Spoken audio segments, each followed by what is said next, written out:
So, NewAtlas.com posted this article today, and I find it very interesting because I feel like this is something that's going to start happening a lot more moving forward with all types of foldable phones coming out.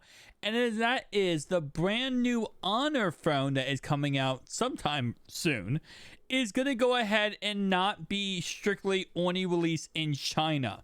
Now, I think the reason why this is happening mainly is because Samsung now has a presence in China. And because now that they're joining the Chinese market, all these other companies are kind of feeling obligated to say, listen, we're just going to go international then, because there's no real reason to hide in China and avoid Samsung, because obviously that was the biggest issue before, was actually going head to head with Samsung. Being competitive in a market where Samsung dominates it, it's hard to be a small company and do that, right? So you have like Oppo, Vivo, obviously both sister companies in China. Motorola was strictly releasing in China.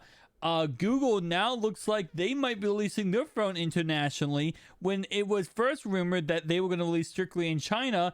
And now with the brand new, news that since October 23rd of 2020, the Z Fold 4 and Flip 4 are now in China. So now it looks like Google might release their foldable phone internationally. So this is going to be most likely a trend we see moving forward. Now, I've said this many times, and I'll say this again. This is great for the consumer. Whenever there's competition in any type of market, the consumer always benefits, right? The consumer always wins at the end of the day because, let's be honest, Samsung being the top dog, if there's no one to compete with them, they're not going to improve their product or make their product 1,000 times better every single year. So it's just going to be the same copy and paste every single year. The Z Fold 3, Z Fold 4 was enough of an upgrade, I would say, to actually go ahead and pick up the phone and upgrade to it.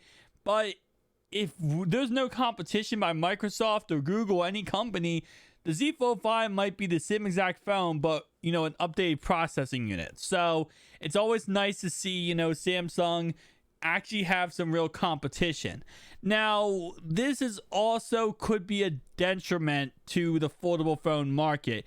And what I mean by that is, of course, while yes, this is awesome, and we talked about the Honors phone recently and how it really does on paper look very, very awesome, especially with the price tag coming in at $1,000. Yes, this comes in with a price tag of $1,000. Now that's for the base gigabyte storage option. I've said this before when it comes to Apple. Apple does the same concept when it comes to their MacBooks, where the base storage option that really nobody actually wants will come in at a certain price tag. And it's like, oh yeah, you can get it for this price tag. But reality wise, no one's going to buy it for that price tag. You're going to upgrade the phone or upgrade the product so that you can get it to the specs you want it to be. And that's going to end up costing you way more than that initial starting price was, right? That starting price draws you in. That's the same concept with this phone, except the real catch with this phone, of course, is it doesn't have wireless charging. It's not going to be waterproof. It's not going to have the most greatest cameras possible on it. And it also does not have the Snapdragon Gen 2 processor. It has the Gen 1. So a little bit of outdated hardware. And of course, the initial version of this, the $1,000 price tag one, does come out with 8 gigabytes of RAM instead of the 12 gigabytes of RAM you get for actually going ahead and upgrading to that version. But again, that version is probably going to be $1,400. So it's going to be like, okay, in the end of the day, it makes sense price tag wise. Now, here's the problem with this idea / concept that we might see moving forward. And it really comes down to the fact we might see a lot of crappy products now being pushed to the mainstream because they're not strictly released only in China. There's a lot of foldable phones that do get released in China that simply are not really good at all. Okay, there's a lot of products in general in the tech industry that gets pushed out every single year. And most of them are flops. Most of them, you can buy, but reality-wise, you probably shouldn't, right?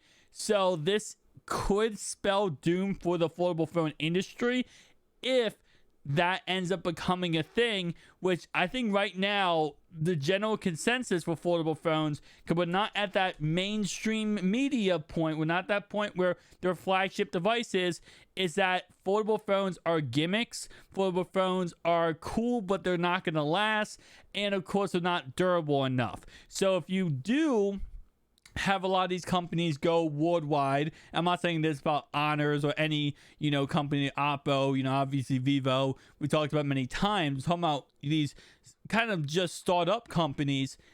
When they go international and people in the United States can buy them, people in the UK can buy them, that could spell doom if those products end up becoming trash. Because the idea, like, one bad apple in a bunch spoils all the apples for everybody. That's kind of how this might end up becoming if we have a couple phones that launch out there and are simply just absolute dog water. Because trust me, especially with tech, once one phone is bad, everyone's going to talk about that, and they usually generalize, oh, well, this is a foldable phone, so all foldable phones are bad. It's just how it works and how quickly the word spreads when it comes to, especially already a product that a lot of people are kind of on the fence about. I mean, obviously the price tag, durability, just the weight of this product, the thickness of this product, there's the actual stability of the OS, Android 12L or 13 on these devices. There's a whole entire list of scrutinies people have with these devices. If you start having, third-party companies that simply are not going to be able to keep up a good standard go worldwide internationally, that might be a problem. Now, again, you're going to see a lot of these companies that do go internationally absolutely flop and go bankrupt and lose everything. So it's going to be an interesting 2023. I said this before my last video. 2023 is going to be the absolute craziest year when it comes to tech industry, when it comes to foldable phones, when it comes to tech in general. We already have AR headsets that we've talked about on the channel. We have more VR headsets that are coming out in 2023. It's going to get crazy. Maybe Apple joins the flippable foldable market, which, with all this stuff going on right now, I don't know if Apple's going to join anything or if they're just going to sit back and be like, listen, we're not going to get involved in anything until we figure out what's going on here. But guys, if you did enjoy this video, hit the like, comment down below. Tell me down below your thoughts, opinions. Would you pick up a non-Samsung, Microsoft, Google foldable phone? Not Oppo, too, because Oppo obviously at this point now has a decent reputation. But would you buy a startup company's foldable phone? What would be the price tag? I feel like for me to buy a company that hasn't really proven themselves as a company, foldable phone wise, and they don't have like multi-generation of that phone, I would say it gotta be like a price tag of $1,000 or less. And I don't even think that's really gonna happen.